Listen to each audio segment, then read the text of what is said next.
So sa charter change naman tayo, lately yung House of Representatives passed yung mga economic provisions ng charter change proposals na ginawa nila.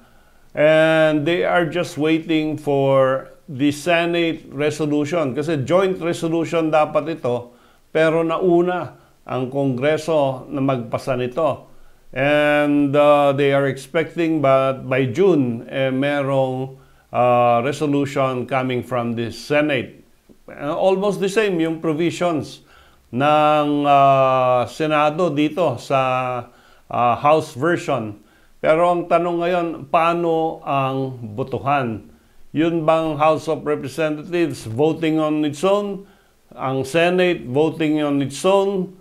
Or jointly, yung House of Representatives with the Senate?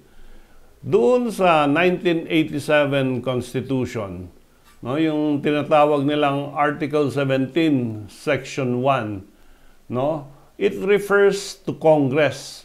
At yung Congress na yan ay combination ng mababang kapulungan at ang Senado. So, if you will read into Article 17, Section 1, no, ang Congress refers to only one body who should get a 3/4 vote. So, yung mga congressman ngayon, more or less, mga 250 plus. Yung Senado, 24 plus.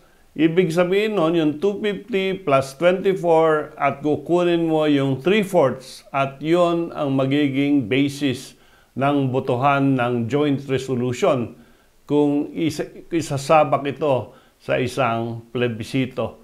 Bakit natin sinasabing one Congress lang ang interpretation? Kasi doon sa Constitutional Commission na ginawa ni President Cory noong araw, ang intention nila ay unicameral body. Isang body lang. Walang House of Representatives, walang Senado.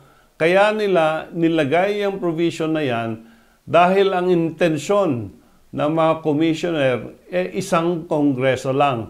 Pero lumabas nga na dalawa, but until magkaroon ng constitutional amendment ulit, political naman, then it should be taken as one Congress.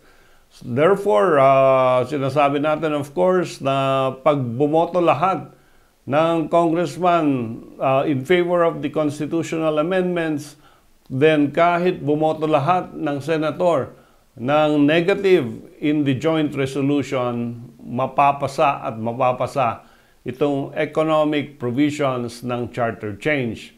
Of course, yung mga tutol, meron pang isang avenue, and that is the plebiscite.